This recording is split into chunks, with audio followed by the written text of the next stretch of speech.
the deepest canyon on Earth, a river dropping 2,000 meters in 50 kilometers. Right here, China is building a dam that produces triple the power of Three Gorges. Three Gorges, 22 gigawatts. Medog, 60. Nothing like it has ever been built. This isn't just the world's biggest dam. It's being built in the world's most extreme place to build anything. $167 billion. Construction started July 2025. Target 2033. But downstream, India is watching. 300 million people drink from this river. This river becomes the Brahmaputra in India, then the Jamuna in Bangladesh. China controls the source. Power China broke ground July 19, 2025, in one of the most inaccessible places on Earth. 4 tunnels, 20 kilometers each, bored straight through a Himalayan mountain, starting now. This is how China builds the world's most powerful dam, step by step, starting from nothing. Without a road, nothing reaches this site. The Medog Highway opened 2022, construction's only artery. 40 million tons of cement, millions of tons of steel, all arriving by this road, no other way in. New access spurs blasted from the canyon walls. Every construction platform needs its own road. We drill the face first, check the rock, then the charges go in. We've done 12 kilometers of new road in 4 months. Rock bolts drilled into every cut face. The Himalayas earthquake constantly. Nothing is left unsecured. Side canyon crossings bridged as the access network grows. 6 new bridges just to reach the first dam site. The deepest canyon positions, unreachable by road even now, supplied by heavy lift helicopter. We use helicopters for the gear that can't wait for the road extension. Precision parts, emergency equipment. The canyon doesn't care about your schedule. A cable car system installed across the main canyon. Workers cross the gorge in 8 minutes. The alternative is 3 hours by road. The logistics network alone costs billions. Before a single dam wall rises, the site has to be reachable. Site power wired in along the highway route. The machines need electricity before they can build the dam that makes it. Everything you're about to see built started here. A road, then a power line, then a camp, then the machines arrived. The road network is live. Now the river has to move. The Yarlung Tsangpo runs at 14,000 cubic meters per second in monsoon. It has to be moved. First, blast a channel through the canyon wall. The river gets a temporary new path while the dam is built in its bed. This rock is 200 million years old. Cambrian granite. The explosives don't care. We've got 30 meters to clear in 6 weeks. The blast. A canyon wall gone in 4 seconds. The diversion channel begins. Excavators clear the blast debris. Dump trucks carry it out. The diversion channel takes shape in the canyon wall. The upstream cofferdam rises across the river. Rockfill first. Then the clay core seals it against leakage. This cofferdam costs hundreds of millions to build and gets demolished when the main dam is done. It's a tool, a one-use tool for moving the most powerful river in Asia. The river finds the channel. The original bed slows. For the first time in geological history, the Yarlung Tsangpo changes course. Workers take the riverbed. The ground where the dam wall will stand, dry for the first time. Standing on the river bottom. Never thought I'd say that in the Yarlung Tsangpo. The rock here is clean, better than we expected. Every loose fragment cleaned from the foundation rock. The dam sits on this surface.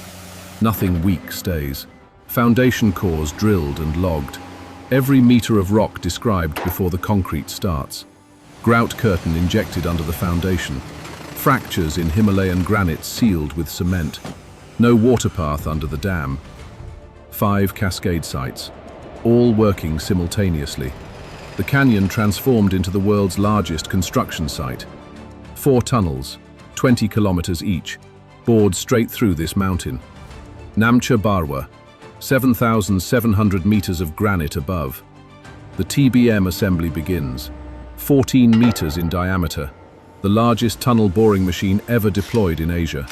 This machine weighs 4,000 tons. We shipped it in 300 pieces from the factory. Assembly alone took 4 months. And now we are ready. 240 disc cutters on the face, each one made from tungsten carbide. At full speed, the mountain has no answer to this machine. First rotation, the machine bites into Namcha Barwa, 20 kilometers to go. Inside the tunnel, it's loud, hot, and the mountain is pressing from every direction. Workers live in this for 12-hour shifts. 20 kilometers ahead is daylight. Precast concrete segments lined behind the TBM as it advances. Rings of concrete. The tunnel supports itself as it grows. Every ring is 9 segments plus a key. We place 1 ring every 40 minutes when it's running smooth. The machine never stops if we're doing our job right. 50,000 cubic meters of Himalayan granite removed per tunnel. The mountain becomes the fill for the access roads outside. 4 machines boring simultaneously. 4 crews working 24 hours. The mountain is being hollowed from 4 directions. At kilometer 8, groundwater. Himalayan rock is fractured. The water finds every crack the TBM opens. We inject cement grout under 50 bar pressure into that fracture. Give it 48 hours. If it holds, we bore through. If not, we grout again. Steel penstock pipe installed through the concrete-lined tunnel. This is where the water will travel at 60 meters per second. Seismic sensors every 100 meters inside every tunnel. The Himalayas move. The sensors know before anyone else does.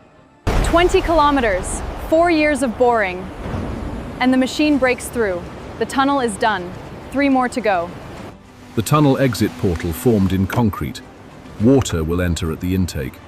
Travel 20 kilometers underground. Exit here, at the Powerhouse. Intake gates fitted at the river end of every tunnel.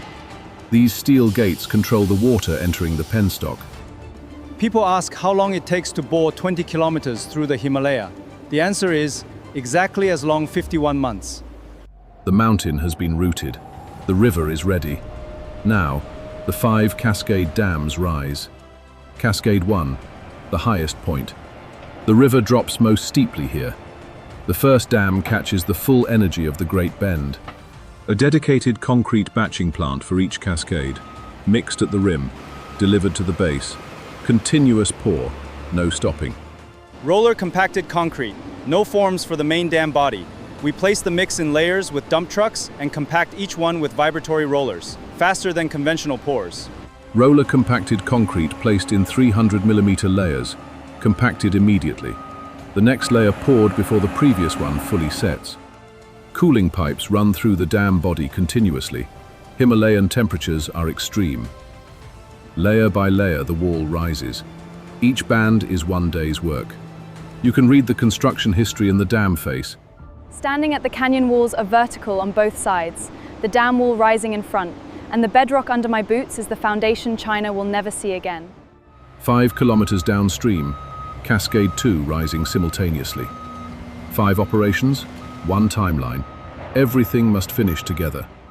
The spillway gates go in alongside the main wall. These are the emergency release valves, built for the worst monsoon the Himalayas ever produce. Each gate weighs 900 tons, 1 crane pick. If the gate doesn't seat correctly in the first lift, you don't get a second chance in this canyon. Night pour at Cascade 3. The cold Himalayan night helps.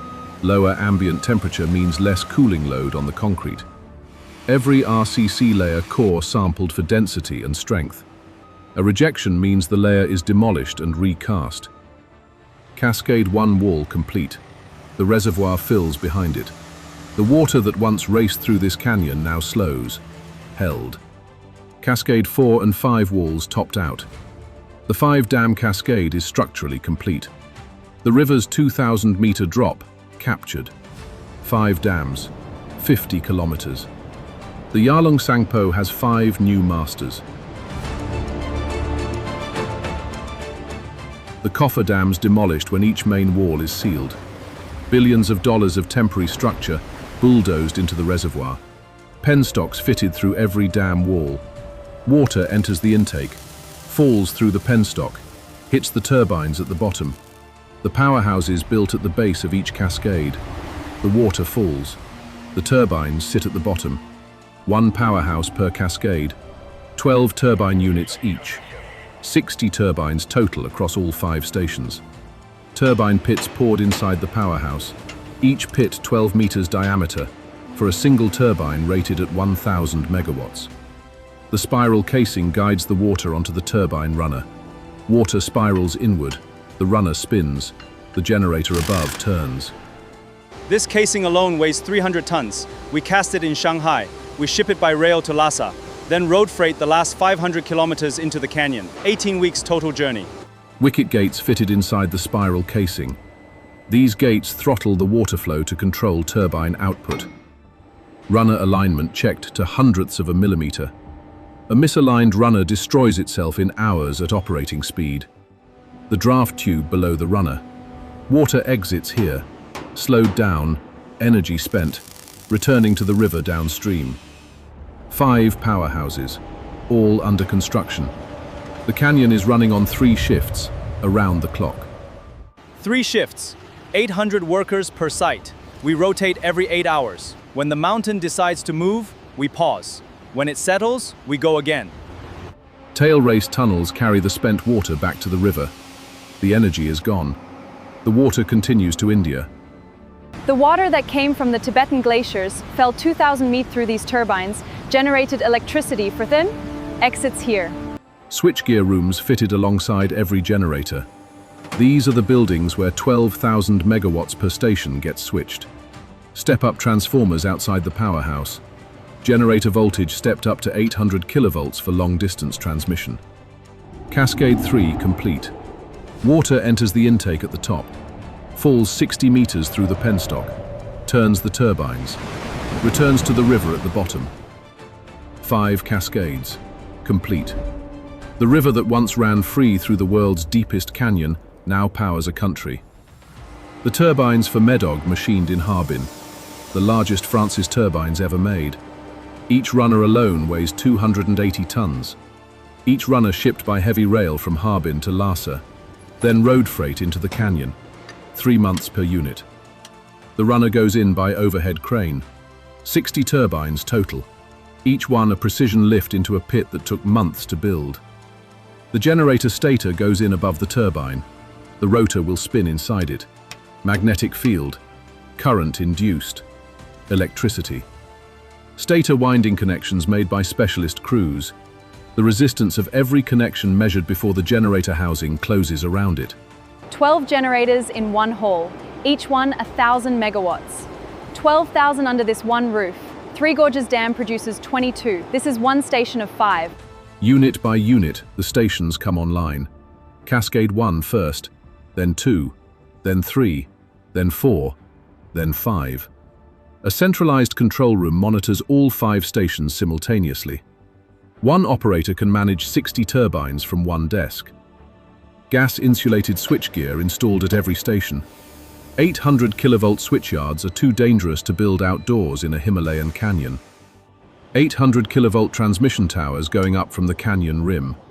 The electricity leaves Tibet heading for eastern China. 60 gigawatts ready to leave the canyon. The transmission lines are the last piece. 4,000 kilometers of ultra-high voltage line. The electricity arrives in eastern China in milliseconds. Converter stations in Sichuan and Yunnan. DC power converted back to AC. The electricity enters the national grid here. India monitors every change in river flow. External Affairs Minister Jaishankar raised it directly at the SCO meeting in July 2025. 30 million people in Assam alone depend on this river. 300 million across India and Bangladesh. The water goes back into the river right here.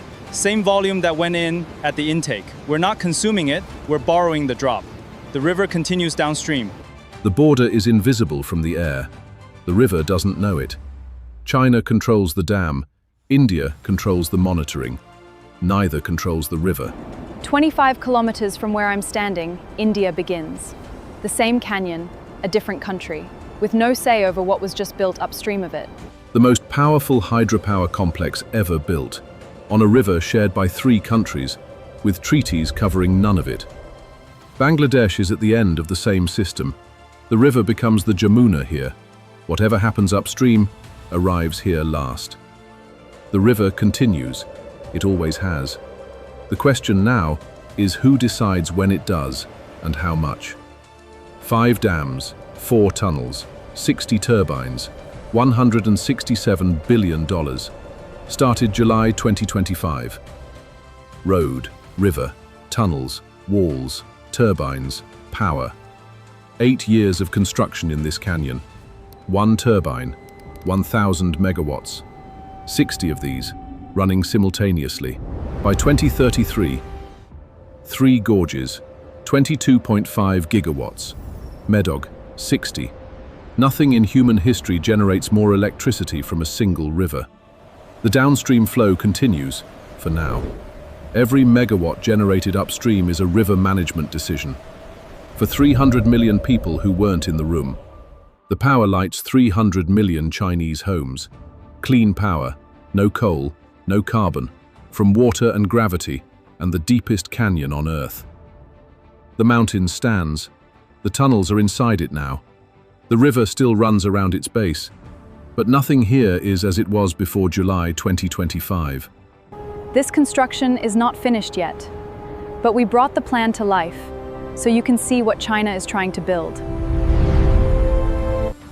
Medog is still under construction, but if this plan succeeds, the Yarlung Tsangpo will never look the same again.